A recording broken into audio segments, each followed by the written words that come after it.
안녕하세요. 좋은 말씀 TV입니다. 평생 뭔가 잃을까봐, 뺏길까봐 꽉 쥐고 살아오신 분들이 계실 거예요. 자녀들 성적에, 집안 체면에, 모아둔 재산에 마음을 졸이며 사셨던 분들 말이에요. 혹시 이런 마음으로 하루하루를 보내고 계시지는 않나요? 내 생각대로 되어야 하는데 왜 안 될까? 이렇게 힘들게 모은 건데 함부로 쓸 수는 없어. 완벽하지 않으면 뭔가 잘못된 것 같아.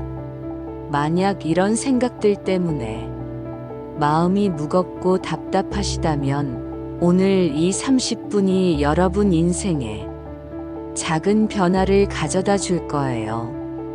꽉 쥔 주먹을 조금씩 펼 수 있는 용기를, 그리고 그 따뜻한 해방감을 느끼실 수 있을 거예요. 얼마 전에 78살 되신 한 할머니를 만났어요. 그분이 이런 이야기를 해주셨어요. 평생 뭔가 잃을까봐 꽉 잡고 살았어요.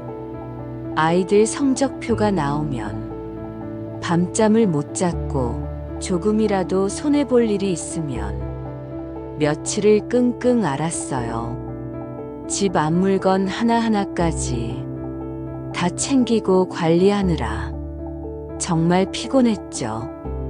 그런데 이 할머니가 요즘은 완전히 달라지셨대요. 어느 날 문득 생각해보니 내가 그렇게 꽉 쥐고 있던 것들이 정말 중요한 건가 싶더라고요. 아이들은 아이들 나름대로 잘 컸고, 돈은 써야 의미가 있는 거고, 완벽하지 않아도 가족이 편하면 그게 더 좋은 거더라고요.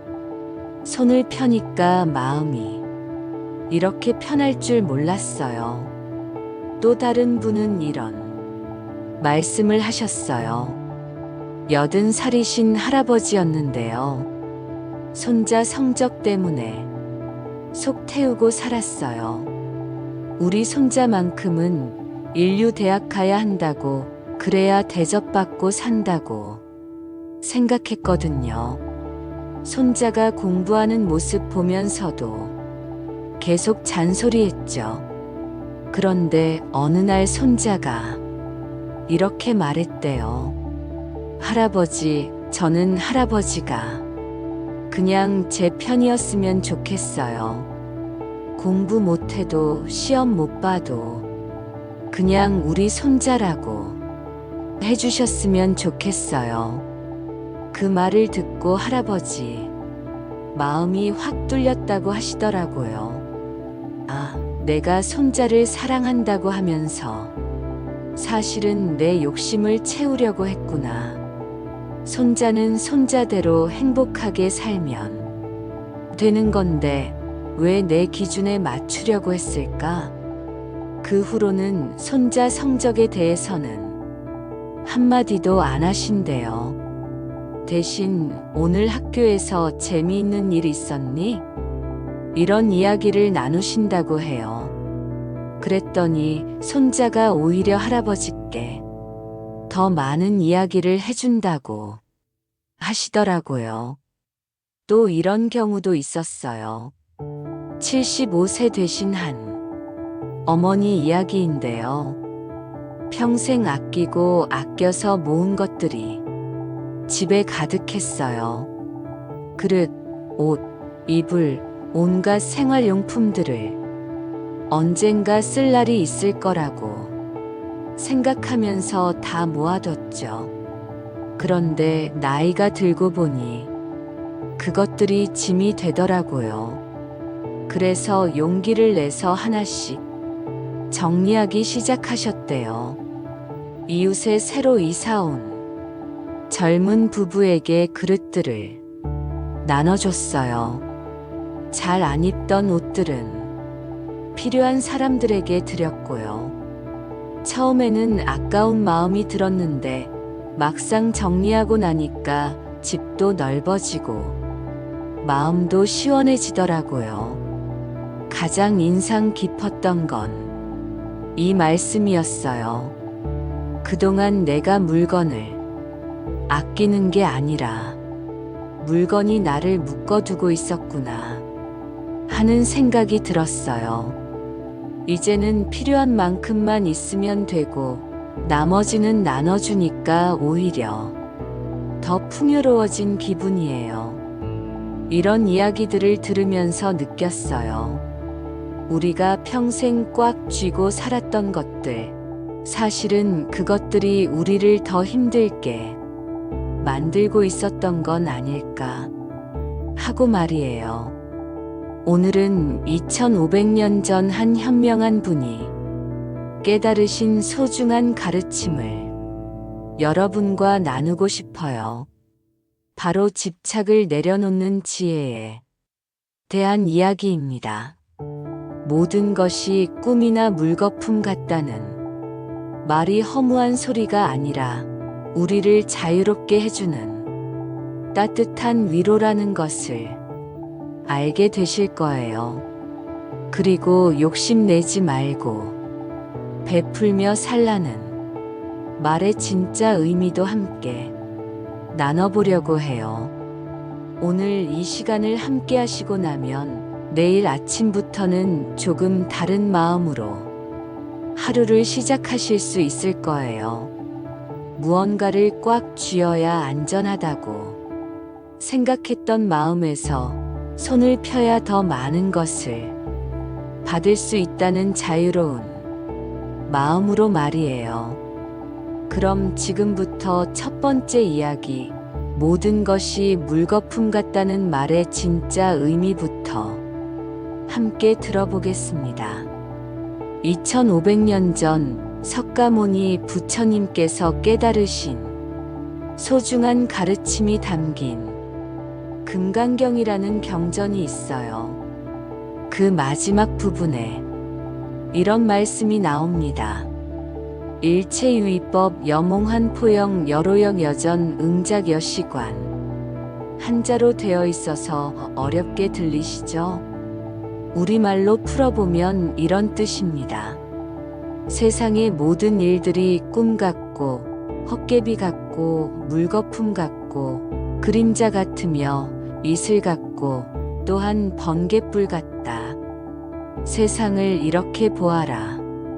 처음 이 말을 들으면 그럼 모든 게 가짜라는 뜻인가? 허무하게 살라는 건가? 하고 생각하실 수도 있어요. 하지만 전혀 그런 뜻이 아닙니다. 어떤 할머니가 이런 말씀을 하시더라고요. 젊을 때는 아이 대학 못 보내면 정말 큰일 날 줄 알았어요. 밤잠도 못 자고 온 집안이 그 일로 시끄러웠죠. 그런데 지금 생각해보니 그때 그렇게 목숨 걸고 걱정했던 일들이 정말 꿈 같아요. 아이는 자기 나름대로 잘 살고 있고 그때 그 시험이 인생의 전부가 아니었더라고요. 바로 이겁니다. 꿈 같다는 것은 그 당시에는 너무나 생생하고 중요해 보이지만 시간이 지나고 보면 아, 그런 일도 있었지 하게 되는 것들 말이에요. 또 다른 분은 이런 경험을 말씀해 주셨어요. 사업이 잘 안 되어서 큰 손해를 봤을 때 정말 세상이 무너지는 줄 알았어요. 며칠을 잠도 못 자고 끙끙 앓았죠. 그런데 몇 년 지나고 보니 그 실패가 오히려 제게는 전화위복이 되었더라고요. 그때 망한 덕분에 다른 길을 찾게 되었고 지금은 그때보다 더 편안하게 살고 있어요. 이분 말씀을 들으면서 아, 이게 바로 물거품 같다는 뜻이구나 하고 깨달았어요. 물거품을 한번 생각해 보세요. 비누로 거품을 만들면 처음에는 정말 예쁘고 크고 단단해 보이잖아요. 그런데 시간이 조금만 지나면 터져서 없어져 버려요. 그렇다고 해서 그 거품이 의미 없는 건 아니에요. 그 순간만큼은 분명히 존재했고 우리에게 즐거움도 줬으니까요. 인생의 모든 일들이 그런 것 같아요. 그 순간에는 너무나 크고 중요해 보이지만 시간이 지나면 자연스럽게 변하고 사라지는 것들이에요. 한 어르신이 이런 이야기를 해주셨어요. 평생 모은 돈이 얼마나 소중한지 몰라요. 한 푼 한 푼 아껴가며 모았는데 요즘 들어 생각해보니 그 돈도 결국은 이슬 같은 거더라고요. 아침에 풀잎에 맺힌 이슬이 해가 뜨면 사라지듯이 제가 세상을 떠나면 그 돈도 자녀들에게 넘어가겠죠. 그럼 제게는 그냥 한때의 이슬 같은 거였던 셈이에요. 그렇다고 돈이 무의미하다는 건 아니에요. 살아있는 동안에는 꼭 필요한 거니까요. 다만 너무 붙잡고 있을 필요는 없겠다는 생각이 들어요. 이슬이 예쁘긴 하지만 영원하지 않듯이 말이에요. 정말 지혜로운 말씀이죠. 또 어떤 할아버지는 이런 비유를 들어주셨어요. 번개를 보면 순간 하늘이 환하게 밝아지잖아요. 그 순간만큼은 정말 눈부시고 강렬해요. 하지만 금방 사라져 버리죠. 우리가 겪는 기쁜 일도 슬픈 일도 다 그런 것 같아요. 그 순간에는 온 세상을 다 차지한 것 같지만 결국은 지나가는 거예요. 그런데 번개가 순간이라고 해서 의미 없는 건 아니잖아요. 그 찰나의 빛이 주는 감동이 있고 때로는 그 빛이 어둠을 밝혀주기도 하고요. 인생의 모든 순간들도 마찬가지인 것 같아요. 이제 좀 이해가 되시나요? 부처님께서 모든 것이 꿈이나 물거품 같다고 하신 말씀은 허무하게 살라는 뜻이 아니에요. 오히려 너무 집착하지 말라는, 그래야 더 자유롭고 편안하게 살 수 있다는 따뜻한 가르침이에요. 실제로 이런 마음을 가지게 되면 어떻게 달라질까요? 한 할머니가 이런 변화를 경험하셨대요. 예전에는 집에 먼지가 조금만 있어도 못 견뎠어요. 늘 완벽하게 깨끗해야 한다고 생각했거든요. 그런데 어느 날 이것도 다 지나가는 일이구나 하고 생각하니까 마음이 편해지더라고요. 물론 청소는 해야겠지만 조금 어수선해도 가족들이 편하게 지낼 수 있으면 그게 더 중요한 거 아닌가 싶어요. 또 다른 분은 이런 말씀을 하셨어요. 자녀들이 제 말을 안 들을 때마다 속이 뒤집어졌어요. 내가 이렇게 키웠는데 왜 말을 안 듣지? 하면서요. 그런데 이제는 애들도 자기 인생이 있지, 이것도 다 지나가는 일이야 하고 생각해요. 그러니까 오히려 아이들과 대화가 더 잘 되더라고요. 정말 신기하죠? 모든 것이 물거품 같다고 생각하니까 오히려 지금 이 순간이 더 소중해지고 사람들과의 관계도 더 편안해지는 거예요. 마지막으로 한 분이 해주신 말씀이 참 인상 깊었어요. 그동안 저는 뭔가 영원히 지속되어야 한다고 생각했어요. 내가 쌓은 것들, 내가 이룬 것들이 계속 그대로 있어야 한다고요. 그런데 물거품 같다는 말을 듣고 보니 오히려 그렇게 변하고 사라지기 때문에 아름다운 거더라고요. 봄꽃도 계속 피어 있다면 그렇게 예쁘지 않을 거예요. 짧은 시간 피었다가 지기 때문에 더 소중하고 아름다운 거죠. 우리 인생의 모든 순간들도 그런 것 같아요. 여러분, 이것이 바로 모든 것이 물거품 같다는 말의 진짜 의미입니다.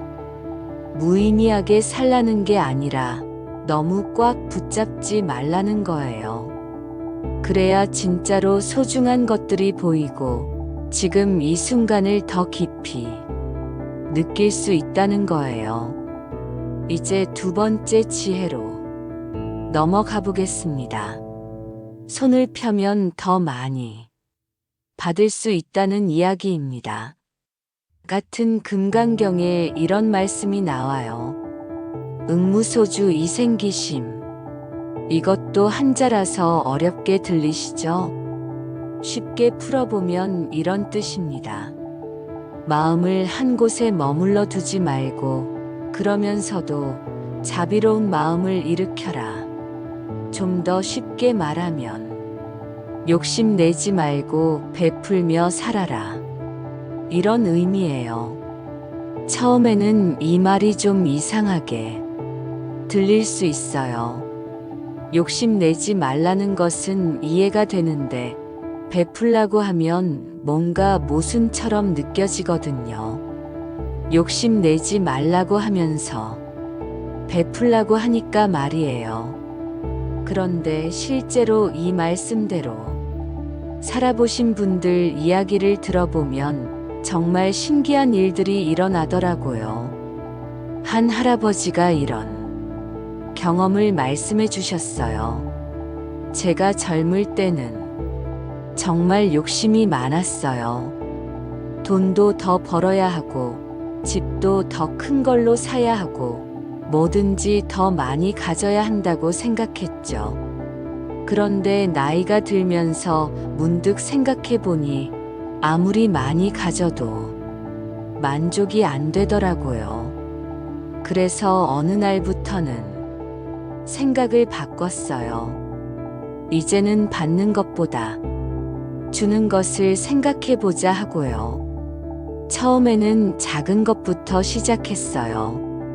이웃에 혼자 사시는 할머니께 반찬을 좀 갖다 드리고 어려운 이웃들 도와드리고, 그런데 이 할아버지에게 놀라운 일이 일어났대요.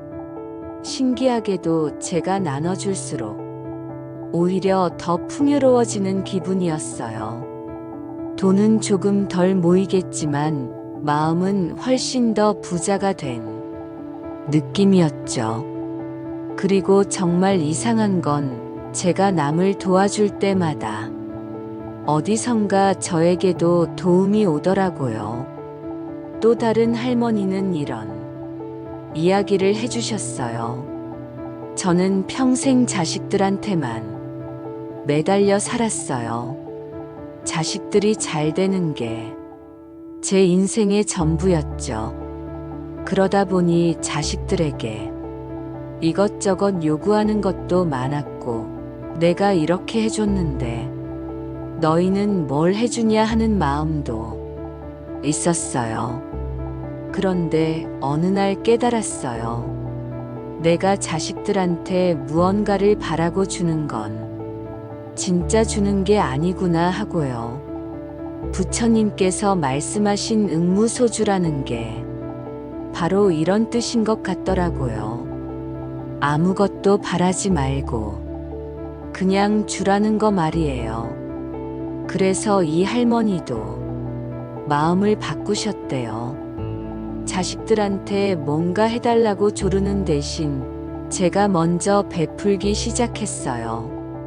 손자들 간식도 해주고, 며느리 힘들 때 도와주고, 아무것도 바라지 않고 그냥 주기만 했어요. 그 결과가 어땠을까요? 정말 신기했어요. 제가 아무것도 바라지 않으니까 오히려 자식들이 더 잘해주더라고요. 전에는 엄마가 또 뭔가 원하시는 거 아냐 하고 부담스러워 했는데 이제는 편안하게 저한테 다가와요. 그리고 무엇보다 제 마음이 편해졌어요.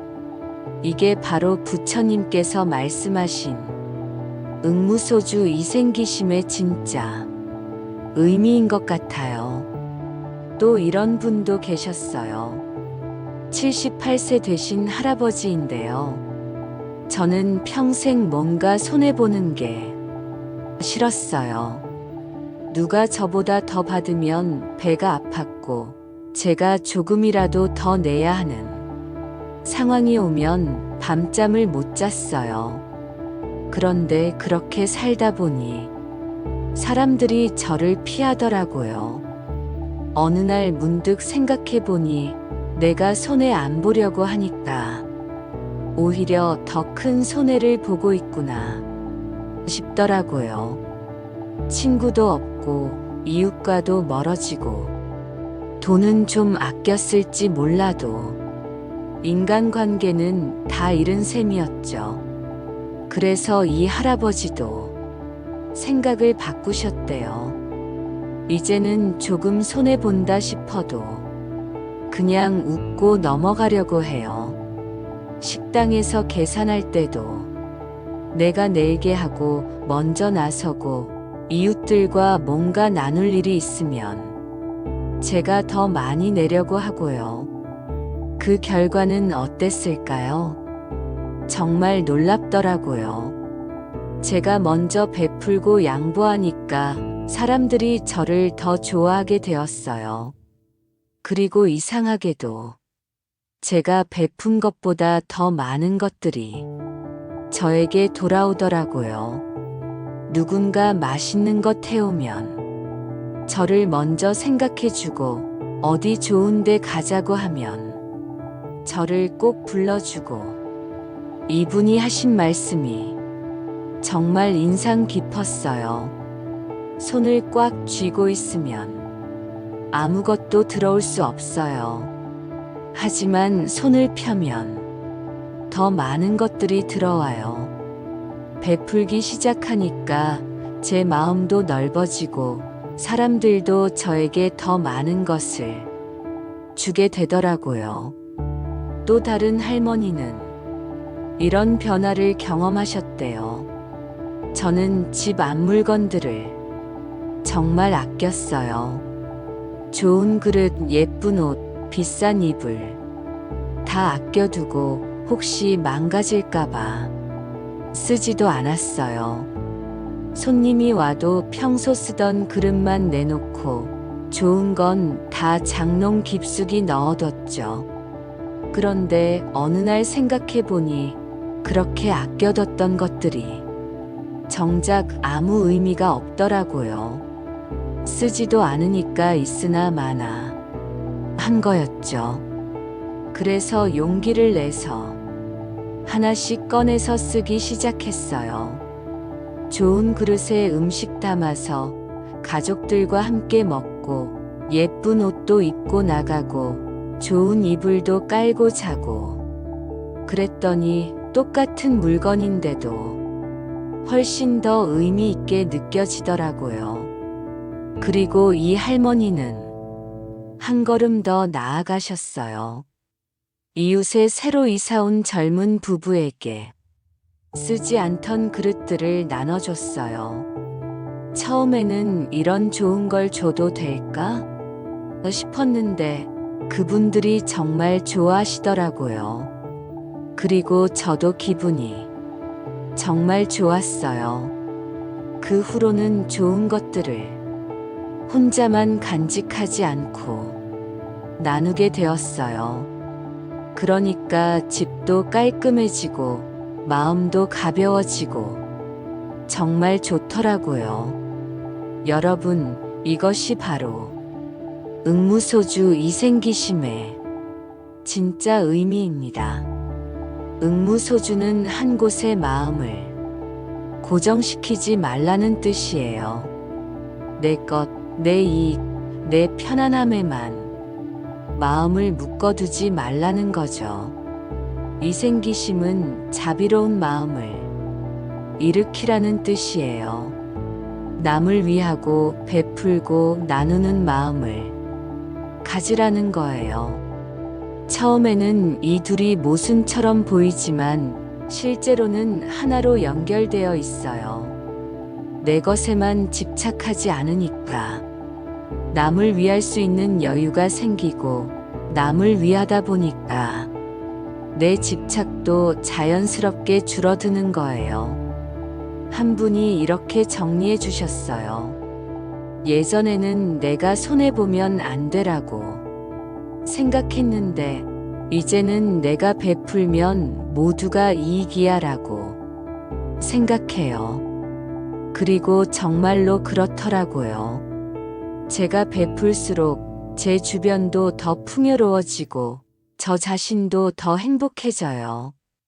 이제 마지막으로 오늘 들으신 지혜를 어떻게 실천할 수 있는지 함께 생각해 보겠습니다. 지금까지 2500년 전 부처님께서 금강경을 통해 전해주신 두 가지 소중한 지혜를 함께 나눠봤습니다. 첫 번째는 모든 것이 꿈이나 물거품 같다는 가르침이었어요. 이 말씀은 허무하게 살라는 뜻이 아니라 너무 꽉 붙잡고 살지 말라는 따뜻한 위로였습니다. 두 번째는 응무소주 이생기심, 즉 욕심내지 말고 베풀며 살라는 지혜였어요. 손을 꽉 쥐고 있으면 아무것도 들어올 수 없지만 손을 펴고 베풀면 더 많은 것들이 들어온다는 깨달음이었습니다. 이 두 가지 지혜를 하나로 묶어보면 결국 이런 말씀이에요. 너무 심각하게 붙잡지 말고 가볍게 베풀며 살아보세요. 그럼 오늘부터 우리가 실천할 수 있는 구체적인 방법들을 함께 생각해 보겠습니다. 첫 번째, 매일 아침 이렇게 생각해 보세요. 오늘도 가볍게 시작해 볼까? 뭔가 잘못되어도 괜찮아. 이것도 지나갈 일이야. 완벽하게 하려고 애쓰지 마시고 그냥 편안하게 하루를 시작해 보세요. 집 청소도 80%만 해도 충분하고 음식도 대충 해도 가족들이 맛있게 먹으면 되는 거예요. 두 번째, 자녀들이나 손자, 손녀와 대화할 때는 이렇게 해보세요. 내 뜻대로 하라는 말 대신 내 마음대로 해봐 하고 말해보세요. 성적이나 진로 문제로 잔소리하고 싶을 때도 이것도 다 지나가는 일이야. 아이가 행복하면 그게 최고야 하고 생각해 보세요. 그러면 아이들도 더 편안하게 여러분께 다가올 거예요. 세 번째, 집 앞물건들을 정리하면서 이렇게 생각해 보세요. 이걸 누가 쓰면 좋을까? 아끼기만 하고 쓰지 않던 좋은 것들을 꺼내서 써보시고 정말 필요 없는 것들은 필요한 사람에게 나눠주세요. 물건이 줄어든다고 가난해지는 게 아니라 오히려 마음이 더 풍요로워질 거예요. 네 번째, 하루에 한 번은 작은 베풀물 실천해 보세요. 이웃에게 안녕하세요 하고 먼저 인사하기, 엘리베이터에서 다른 층 버튼 눌러주기, 마트에서 직원분께 고맙습니다 하고 인사하기. 이런 작은 것들도 다 베풀비예요. 다섯 번째, 화가 나거나 속상한 일이 있을 때는 이렇게 생각해 보세요. 이것도 물거품 같은 일이야. 곧 지나갈 거야. 그리고 한 번 더 생각해 보세요. 내가 여기서 화를 내봤자 뭐가 달라질까? 차라리 이해하고 넘어가는 게 낫지 않을까? 마지막으로 잠들기 전에는 이렇게 감사해 보세요. 오늘도 무사히 지나갔구나. 내가 베푼 작은 것들이 누군가에게 도움이 되었기를 바라고 내일도 가볍고 따뜻한 마음으로 살아보자.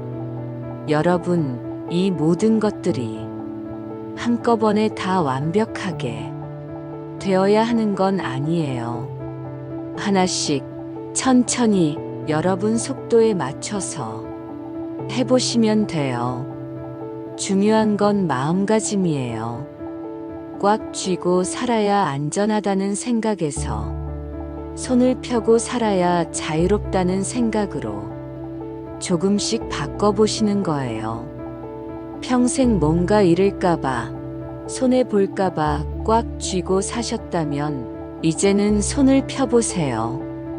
집착을 내려놓는다고 사랑까지 내려놓는 건 아니에요. 오히려 더 깊고 넓은 사랑을 할 수 있게 돼요. 완벽하지 않아도 괜찮고, 조금 손해봐도 괜찮고, 내 뜻대로 안 되어도 괜찮아요. 모든 것이 꿈이나 물거품 같으니까 너무 무겁게 받아들이지 마세요. 그리고 받은 만큼 나눠주세요. 작은 것이라도 좋으니까 베풀어 보세요. 그러면 신기하게도 더 많은 것들이 여러분께 돌아올 거예요. 오늘 이 시간을 통해서 조금이라도 마음이 가벼워지셨기를 바라요. 그리고 내일 아침부터는 오늘은 좀 더 가볍게, 좀 더 베풀며 살아볼까? 하는 마음으로 하루를 시작하실 수 있으시길 바라요. 부처님께서 금강경을 통해 전해주신 이 소중한 지혜가 오늘 밤 여러분의 마음에 따뜻한 위로가 되길 바랍니다. 그리고 평생 꽉 쥐고 사셨던 그 손을 이제는 조금씩 펴보시길 바라요. 그 열린 손 안에 진짜 소중한 것들이 가득 들어올 거예요. 저희 좋은 말씀 TV는 앞으로도 이런 따뜻한 위로와 지혜로 여러분을 찾아뵙겠습니다. 오늘 이야기가 도움이 되셨다면 좋아요 버튼을 눌러주시고 구독과 알림 설정도 해주세요. 여러분의 작은 응원이 저희에게는 큰 힘이 됩니다. 그리고 주변에 마음이 무거우신 분들이 계시다면 이 영상을 함께 나눠주세요. 작은 나눔이지만 누군가에게는 큰 위로가 될 수 있을 거예요. 댓글로도 여러분이 이야기를 들려주세요. 여러분이 집착을 내려놓고 마음이 편해지신 경험이 있으시다면 다른 분들과도 나눠주시면 좋겠어요. 좋은 말씀 TV 오늘 이야기를 마칩니다. 집착을 내려놓으세요. 손을 펴세요. 그러면 더 많은 행복이 찾아올 거예요. 안녕히 주무세요.